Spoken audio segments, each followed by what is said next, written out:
Everyone, आज के lecture में हम डिस्कस करेंगे जनरलाइज्ड नोटेशन। यूनिट सेकंड है ये आपकी।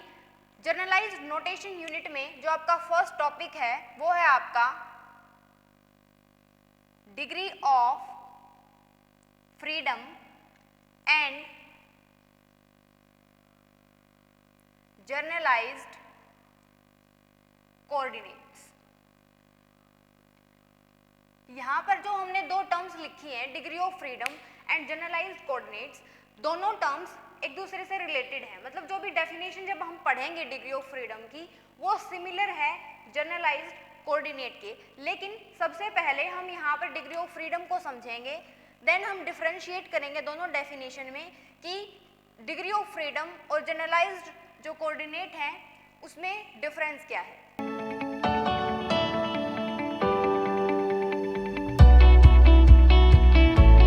यहाँ पर जब भी हम डिग्री ऑफ फ्रीडम की बात करते हैं तो हम इसको कैसे डिफाइन करेंगे। यहाँ पर डिग्री ऑफ फ्रीडम, यहाँ पर आज हम जो डिग्री ऑफ फ्रीडम को डिस्कस करेंगे +1 में भी डिस्कस कर चुके हैं, लेकिन यहाँ पर हम थोड़ा मॉडिफाई वे में करेंगे डिग्री ऑफ फ्रीडम को, बिकॉज वहाँ पर सिंपली आपको ये बताया गया था कि सपोज एक पार्टिकल है, वहाँ पर उसकी डिग्री ऑफ फ्रीडम आप कैसे निकाल लोगे। सेकेंड थिंग, अगर 2D सिस्टम है या फिर 2 पार्टिकल्स है यानी कि डायटोमिक मॉलिक्यूल है, देन डिग्री ऑफ फ्रीडम आप कैसे फाइंड आउट करोगे। तो सबसे पहले हम डेफिनेशन पढ़ते हैं, और वो डेफिनेशन भी हम कौन सी पढ़ेंगे, जो स्टैंडर्ड डेफिनेशन है वो। बुक में आपका क्या लिखा हुआ है सिंपली कि number of independent coordinate requires to define, या फिर कंप्लीट सिस्टम को डिस्क्राइब करने के लिए जो भी मिनिमम नंबर ऑफ कोऑर्डिनेट्स की रिक्वायरमेंट होती है उसको हम डिग्री ऑफ फ्रीडम बोलते हैं। लेकिन आपकी बुक में कहीं पर भी मिनिमम नंबर ऑफ कोऑर्डिनेट को डिफाइन नहीं किया गया है। वहां पर सिंपल क्या लिखा हुआ है कि number of independent coordinates required to define a system by imposing on constraint, जो भी उसके ऊपर कंस्ट्रेंट लगेंगे उनको कंसीडर करना है हमें जब भी हम डिग्री ऑफ फ्रीडम को फाइंड आउट करेंगे। तो यहाँ पर डिग्री ऑफ फ्रीडम की सबसे पहले हम डेफिनेशन लिखेंगे, देन हम डिस्क्राइब करेंगे कि डिग्री ऑफ फ्रीडम को हम कैसे फाइंड आउट करते हैं। तो degree of freedom, it is defined as the minimum number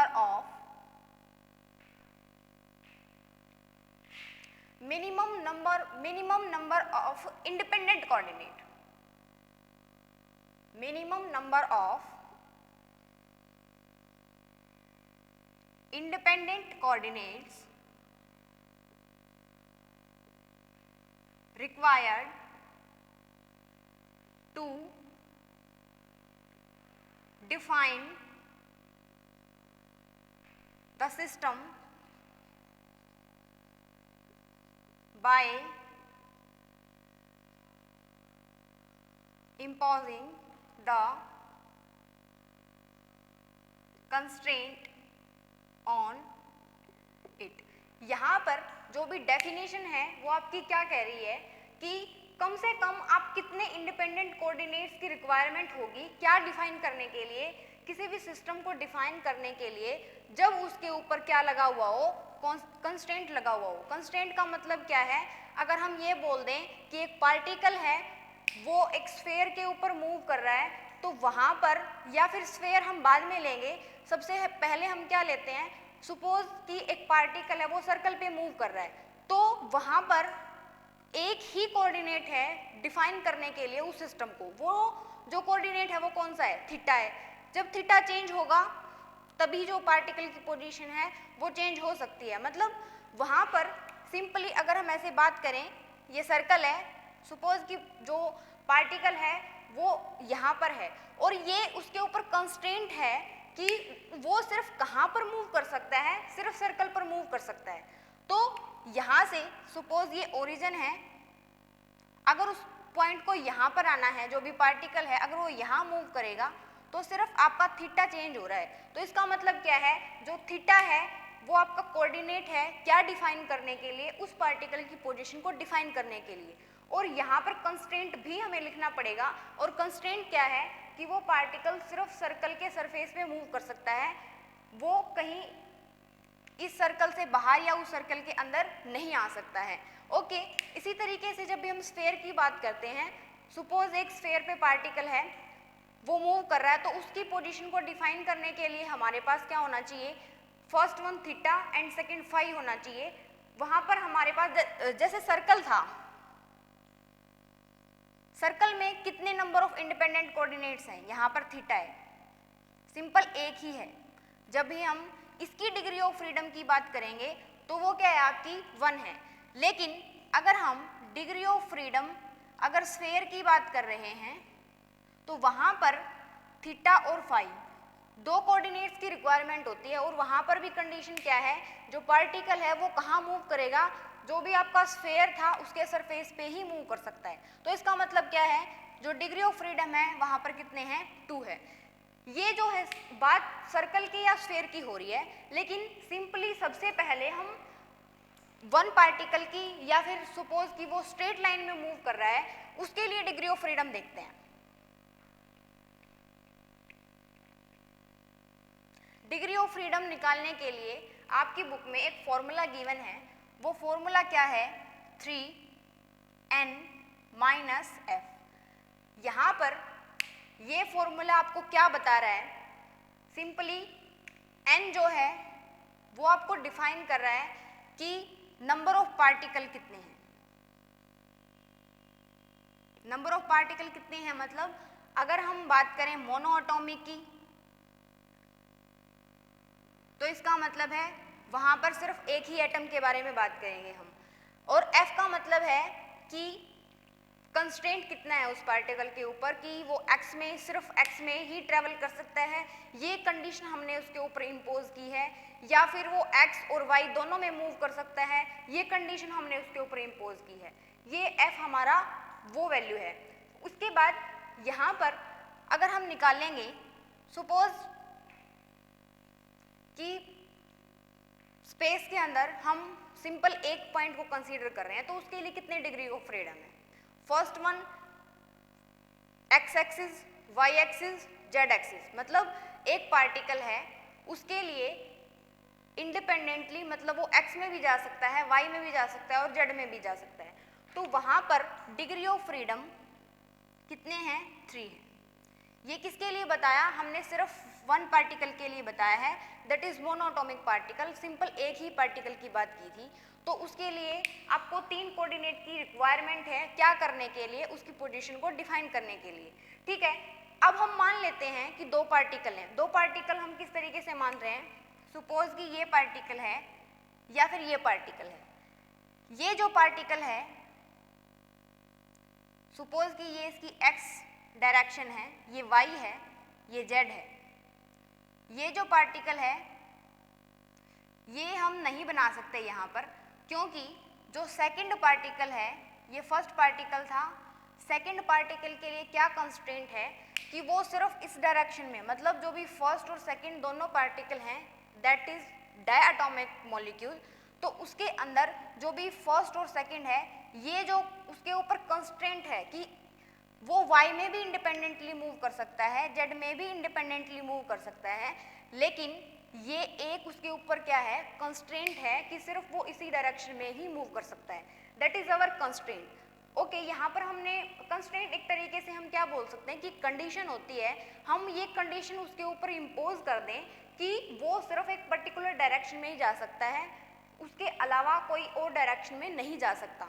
okay, अब ये जो हमने डिफाइन किया ये क्या था, कंस्ट्रेंट था। अब डिग्री ऑफ फ्रीडम क्या बोल रहा है कि इंडिपेंडेंट कोऑर्डिनेट, तो इंडिपेंडेंट कोऑर्डिनेट यहाँ पर कितने हैं वो हम कैसे निकालेंगे, यहाँ पर इंडिपेंडेंट कोऑर्डिनेट हमें कैसे पता चलेगा,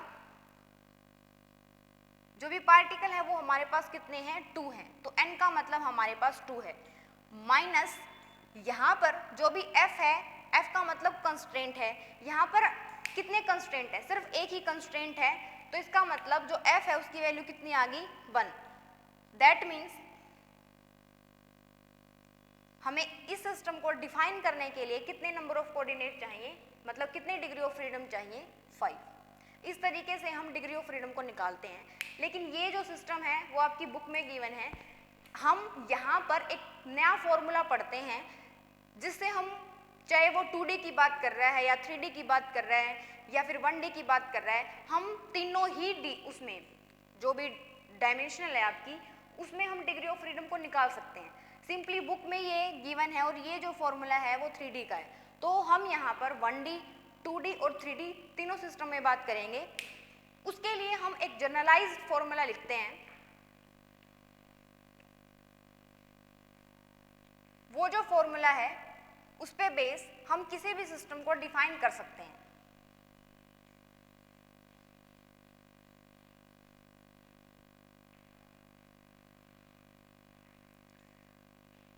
यहां पर हम सबसे पहले पढ़ेंगे डायएटॉमिक मॉलिक्यूल के लिए। फॉर्मूला जनरलाइज्ड रहेगा, चाहे हम 1D की बात कर रहे हैं या फिर ट्राइएटॉमिक मॉलिक्यूल ले रहे हैं या फिर डायएटॉमिक मॉलिक्यूल ले रहे हैं, डजंट मैटर। फॉर्मूला क्या है आपका, डिग्री ऑफ फ्रीडम निकालने का। हम फॉर्मूला चेंज नहीं करेंगे, चाहे हम डायएटॉमिक मॉलिक्यूल लें, ट्राइएटॉमिक मॉलिक्यूल लें या मोनोएटॉमिक मॉलिक्यूल लें, तो डिग्री ऑफ फ्रीडम आपका किसके बराबर होता है, dn - f। और यहाँ पर हमें ये पता होना चाहिए कि d का मतलब क्या है, n का मतलब क्या है और f का मतलब क्या है। ये जो फॉर्मूला है वो आपकी बुक में गिवन नहीं है, ये फॉर्मूला जनरलाइज्ड फॉर्मूला है। आपकी बुक में सिर्फ 3D का गिवन है, लेकिन हम इसको भी करेंगे हमारी नॉलेज के लिए। यहाँ पर जो भी d है वो क्या डिफाइन करता है आपका, डायमेंशन। डायमेंशनल मतलब, डायमेंशन तो 1D भी हो सकता है, 2D भी और 3D भी हो सकता है। n का मतलब क्या है, नंबर ऑफ एटम या नंबर ऑफ मॉलिक्यूल उसके अंदर। फॉर एग्जाम्पल यहाँ पर हम डायएटॉमिक मॉलिक्यूल की बात कर रहे हैं। और f का मतलब क्या है, कंडीशन, या फिर हम बोल सकते हैं कि constraint. For example single particle की बात कर रहे थे हम, तो उसके ऊपर कोई कंस्ट्रेंट नहीं है, डिग्री ऑफ फ्रीडम वहाँ इजीली हमने 3n लिख दिया, मतलब सॉरी 3 लिख दिया। अगर 2D सिस्टम की बात कर रहे थे तो वहाँ पर एक कंस्ट्रेंट है, मतलब जो 2 हैं पार्टिकल, उसके लिए 5 डिग्री ऑफ फ्रीडम की रिक्वायरमेंट है। अभी हम देखेंगे कि वो आया कैसे है। अगर हम बात कर रहे हैं ट्राइएटॉमिक मॉलिक्यूल की, तो उसके लिए कैसे बात करेंगे, ट्राइएटॉमिक मॉलिक्यूल किसी भी तरीके से पॉसिबल है। किस तरीके से, इस तरीके से भी ट्राइएटॉमिक मॉलिक्यूल हो सकता है या फिर ऐसे लीनियर भी हो सकता है। तो वो हम सारे केस डिस्कस करेंगे। फर्स्ट वन हम डिस्कस कर रहे हैं डायएटॉमिक मॉलिक्यूल को। जो हमारा मेन हेडिंग है, मतलब जो स्टार्टिंग है, वो आपकी जनरलाइज्ड कोऑर्डिनेट से होती है, लेकिन उसको समझने से पहले हमें पता होना चाहिए कि डिग्री ऑफ फ्रीडम का मतलब क्या होता है। तो स्टार्टिंग में मॉलिक्यूल आपका डायएटॉमिक ही है, मतलब जो n है वो आपका क्या रहेगा, वो आपका 2 ही रहेगा। डायएटॉमिक मॉलिक्यूल, सपोज ये डायएटॉमिक मॉलिक्यूल है, ये कोऑर्डिनेट्स रिक्वायर्ड हैं सिस्टम को डिफाइन करने के लिए। ये यहाँ पर जो डायएटॉमिक मॉलिक्यूल होता है उसके अंदर कंडीशन क्या होती है, मतलब कंस्ट्रेंट क्या होता है, एक होता है। तो सबसे पहले डायएटॉमिक मॉलिक्यूल 3D में भी हो सकता है, डायएटॉमिक मॉलिक्यूल 1D में, डायएटॉमिक मॉलिक्यूल 1D में, सॉरी 2D में और 1D में। तो यहाँ पर अगर हम फॉर्मूला लिखें डिग्री ऑफ फ्रीडम, फॉर्मूला हमें एज इट इज लिखना है, फॉर्मूला हम चेंज नहीं करेंगे। D का मतलब क्या है, डायमेंशनल। हम कौन से डायमेंशनल की बात कर रहे हैं, 3 की, तो यहाँ पर 3 आएगा। N का मतलब क्या है, यहाँ पर डायएटॉमिक मॉलिक्यूल है, मतलब N की वैल्यू क्या है आपकी, 2 है, तो 2। कंस्ट्रेंट कितना है यहाँ पर, 1 है, दैट इज 1। तो यहाँ पर वैल्यू कितनी आ गई हमारी, 5, मतलब 5 कोऑर्डिनेट्स की रिक्वायरमेंट है, मतलब डिग्री ऑफ फ्रीडम कितना आ गया आपका, 5 आ गया। उसके बाद 2D की अगर बात कर रहे हैं तो इसके अंदर डिग्री ऑफ फ्रीडम कैसे निकालेंगे, D मतलब यहाँ पर डायमेंशनल से है, दैट इज 2। ये हम पहले भी निकाल चुके हैं, ये सिर्फ 3D के लिए था जो बुक में गिवन था, लेकिन हम 2D के लिए और 1D के लिए भी कर रहे हैं। जो भी डायमेंशनल है वो आपका 2 है, तो हमने यहाँ पर 2 लिख दिया। डायटोमिक मॉलिक्यूल है तो 2 और कंस्टेंट 1 ही रहेगा, दैट इज 4 माइनस 1, इसका मतलब डिग्री ऑफ फ्रीडम 3 आ गया हमारा। उसके बाद डिग्री ऑफ फ्रीडम D मतलब 1 और N मतलब 2 और कंस्टेंट कितना है 1 है, तो यहाँ पर 2 minus 1 that is degree of freedom 1। Okay, ये था आपका डायटोमिक मॉलिक्यूल के लिए। अब हम डिस्कस कर रहे हैं ट्रायटोमिक मॉलिक्यूल के लिए।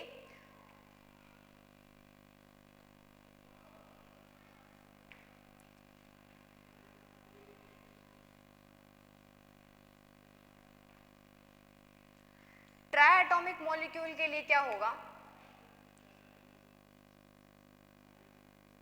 ट्रायटोमिक मॉलिक्यूल, यहां पर भी हम 3D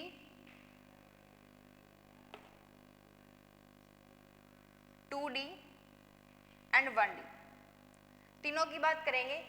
सबसे पहले यहाँ पर हम डिग्री ऑफ फ्रीडम निकालते हैं 3D के लिए, और मॉलिक्यूल क्या है आपका ट्रायटोमिक।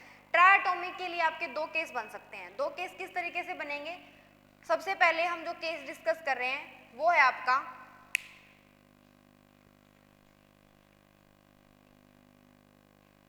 यहाँ पर ट्रायटोमिक मॉलिक्यूल के लिए ये है। यहाँ पर आपको कितने कंस्ट्रेंट दिखाई दे रहे हैं, यहाँ पर कंस्ट्रेंट आपके 2 हैं। ओके, किस तरीके से हैं 2, अगर फर्स्ट पार्टिकल की बात कर रहे हैं इस डायरेक्शन में जा सकता है, इसमें जा सकता है, लेकिन ये जो पार्टिकल है इसके लिए एक इंडिपेंडेंट है, लेकिन जो ये पार्टिकल है या तो इधर आ सकता है या फिर इधर ही आ सकता है। इसका मतलब इसके यहाँ पर जो टोटल नंबर ऑफ कंस्ट्रेंट है वो कितने हैं 2 हैं। तो यहाँ पर जब हम निकालेंगे Dn-F वो किसके इक्वल आएगा, D का मतलब क्या है 3, ट्रायटोमिक है तो 3, F कितना है 2 है, तो यहाँ पर 9 माइनस 2 इक्वल्स टू 7। 2D के लिए यही वैल्यू निकालेंगे तो D मतलब 2, N मतलब ट्रायटोमिक मॉलिक्यूल है, F मतलब 2 नंबर ऑफ कंस्ट्रेंट है, तो यहाँ पर कितने डिग्री ऑफ फ्रीडम आए हमारे DOF इक्वल्स टू 4। उसके बाद यहाँ पर 1D में निकालेंगे जब हम 1 ट्रायटोमिक है 3, कंस्टेंट कितने हैं 2, तो 3 माइनस 2 दैट इज 1। ओके, इसके बाद हम क्या कर रहे हैं, ट्रायटोमिक मॉलिक्यूल की कितनी पॉसिबिलिटी है, वो हमें सारी पॉसिबिलिटी के लिए डिग्री ऑफ फ्रीडम चाहिए, तो उसको हम कैसे करेंगे। अब सिंपली 1 की बात करें, 1 पार्टिकल की बात करें तो उसके लिए पॉसिबिलिटी क्या थी, सिर्फ एक ही पॉसिबिलिटी बनती है, उसके लिए सिर्फ एक डॉट बना दिया हमने, उसके लिए 3 डिग्री ऑफ फ्रीडम पॉसिबल है। लेकिन अब हम सेकंड केस ले रहे हैं। सेकंड केस कैसे हो सकता है, इस तरीके से, यहाँ पर इस मॉलिक्यूल के और इस मॉलिक्यूल के बीच में क्या है, ये कंस्टेंट, इस मॉलिक्यूल के बीच में और इस मॉलिक्यूल के बीच में ये कंस्टेंट है, और इन दोनों के बीच में ये कंस्टेंट है। तो यहाँ पर जब भी हम ट्रायटोमिक मॉलिक्यूल की बात करते हैं तो उस केस में फर्स्ट पॉसिबिलिटी हमने पढ़ ली कि लीनियरली भी अरेंज हो सकते हैं वो, और जो भी आपकी सेकंड कंडीशन है वो क्या है, वो इस तरीके से भी अरेंज हो सकते हैं। इन दोनों केस के अलावा और कोई केस नहीं बनता ट्रायटोमिक मॉलिक्यूल के लिए कि वो और भी किसी तरीके से अरेंज हो सकते हैं। तो यहाँ पर डिग्री ऑफ फ्रीडम हम कैसे निकालेंगे, Dn-F, D मतलब 3D है, N मतलब ट्रायटोमिक मॉलिक्यूल है, माइनस F यहाँ पर कितना है 3 है, तो यहाँ पर हम 3 लिखेंगे, तो 3 3 जा 9 माइनस 3 कितना आएगा 6 आएगा। अगर 2D के लिए बात कर रहे हैं तो 2 मल्टीप्लाई बाय 3 माइनस 3, तो इसके लिए कितना आएगा 3। उसके बाद 1D के लिए 1 into 3 minus 3, 3 minus 3 it means 0, इसके लिए कोई रिक्वायरमेंट नहीं है। तो ये था आपका डिग्री ऑफ फ्रीडम। अब डिग्री ऑफ फ्रीडम की डेफिनेशन हमने स्टार्टिंग में क्या बोला था कि कितने नंबर, कम से कम कितने कोऑर्डिनेट चाहिए हमें सिस्टम को डिफाइन करने के लिए, और वो भी कब, जब उसके ऊपर कंस्ट्रेंट अप्लाई किया गया हो तब। अब जनरलाइज्ड नोटेशन पे आते हैं हम। जो जनरलाइज्ड कोऑर्डिनेट्स है आपका, वो भी सिमिलर डेफिनेशन बोल रहा है जैसा कि डिग्री ऑफ फ्रीडम बोलती है, लेकिन यहां पर हम जनरलाइज्ड कोऑर्डिनेट के लिए डिग्री ऑफ फ्रीडम में हमने कंप्लीट सिस्टम को डिफाइन किया है, लेकिन जनरलाइज्ड कोऑर्डिनेट के लिए हम क्या बोलेंगे कि ये क्या है, एक तरीके से सेट है, सेट ऑफ कोऑर्डिनेट से हमें समझ में आ रहा है कोऑर्डिनेट सिस्टम मतलब क्या होता है, एक्स वाई और जेड, और ये एक्स वाई जेड जिसको हम फ्रेम ऑफ रेफरेंस भी बोलते हैं, ये क्या है, एक तरीके का सेट है जिस सेट को लेकर हम किसी भी पार्टिकल की पोजीशन को डिफाइन करते हैं। अब जनरलाइज्ड कोऑर्डिनेट में से कोऑर्डिनेट से हमें पता चल रहा है कि ये सेट है। अब जनरलाइज्ड और डिग्री ऑफ फ्रीडम वर्ड्स दोनों रिलेटेड हैं, तो इसका मतलब है कि ये क्या है, set of independent coordinates required to define a system in which constraint imposed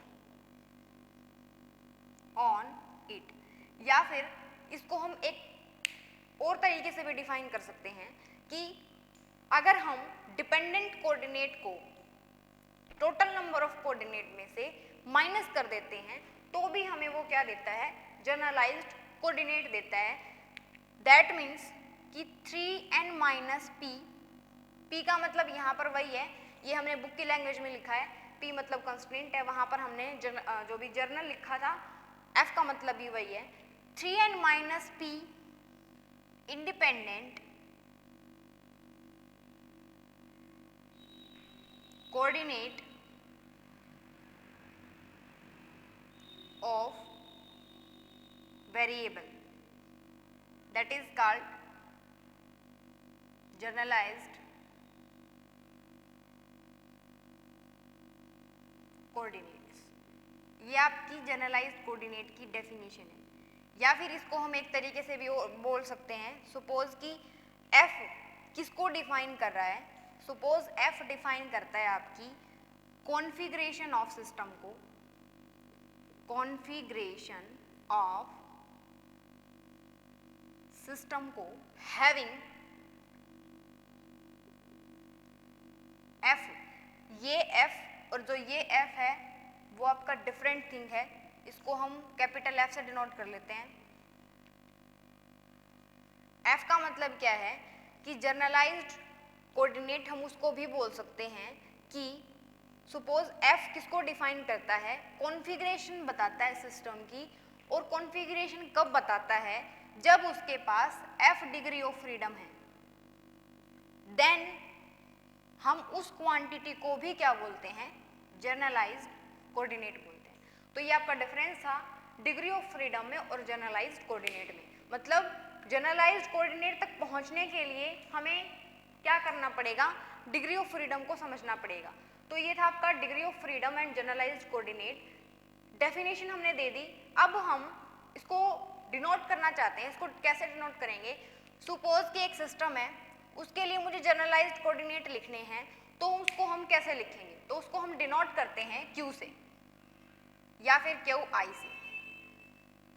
यहाँ पर QI का मतलब क्या है, जो वैल्यू है आपकी Q1 Q2 F तक, मतलब जितने कंस्ट्रेंट अप्लाई किए थे आपने वहाँ तक पॉसिबल है, ये इसी तरीके से हम नोटेशन देते हैं जनरलाइज्ड कोऑर्डिनेट। इसके बाद क्या है आपका, जैसे हमने यहाँ पर बोला कि जनरलाइज्ड कोऑर्डिनेट को हमने F से डिनोट कर दिया, और जनरलाइज्ड कोऑर्डिनेट F का मतलब क्या है, अगर सिंपली अगर हम इसको X मान लेते हैं, अगर हम +1 की बात करें तो सपोज डिग्री ऑफ फ्रीडम यानी कि सिंपल X डायरेक्शन में जा रहा है, तो X क्या है, उसका कोऑर्डिनेट है, वो उसको डिफाइन करता है कि वो X में जा रहा है। यहाँ पर सिंपली क्या है, एक टर्म न्यू है बस, उसमें टर्म न्यू मतलब जनरलाइज्ड कोऑर्डिनेट, उसमें पोजीशन को डिफाइन करने के लिए जो कोऑर्डिनेट यूज किया गया है वो x y z नहीं है, वो क्या यूज किया गया है, QI। ये हम ऐसे समझ सकते हैं जैसे हमने +1 में किया था, दैट इज कोऑर्डिनेट को हमने सपोज x ले रहे हैं, तो यहाँ पर वो कोऑर्डिनेट कौन सा है, क्यू आई है। यहाँ पर हमने उसको एक नया नाम दिया है, न्यू टर्म्स है हमारे पास, जनरलाइज्ड कोऑर्डिनेट, लेकिन related to degree of freedom ही है। तो यहाँ पर हम इसको इस तरीके से क्या करते हैं, डिनोट करते हैं। और आई का मतलब क्या है, 1 2 f, f मतलब ये जो वैल्यू है वो कितनी पॉसिबल है, जितने उसके ऊपर नंबर ऑफ कंस्ट्रेंट है। इसके बाद ये जो है क्यू आई सपोज आपका पोजीशन को डिफाइन करता है, मतलब पोजीशन कोऑर्डिनेट है। तो अगर आपको वेलोसिटी निकालनी है तो हम क्या कर देते हैं, सिंपली सपोज x था, अगर हम x का डेरिवेटिव कर देते हैं तो वो वेलोसिटी देता है। तो उसी तरीके से अगर हम क्यू आई का डॉट कर देंगे तो वो आपको क्या देगा, जर्नलाइज्ड वेलोसिटी देगा। बिकॉज हमने क्यू लिया है तो क्यू क्या है, जर्नलाइज्ड नोटेशन है। तो हम जब इसका डॉट करेंगे तो उसको हम क्या बोलेंगे, जर्नलाइज्ड वेलोसिटी। ओके, ये था आपका जनरलाइज्ड कोऑर्डिनेट। नेक्स्ट लेक्चर में हम निकालेंगे जनरलाइज्ड वेलोसिटी को कैसे निकालते हैं, या फिर जनरलाइज्ड वेलोसिटी को डिफाइन कैसे करते हैं। Okay, thank you.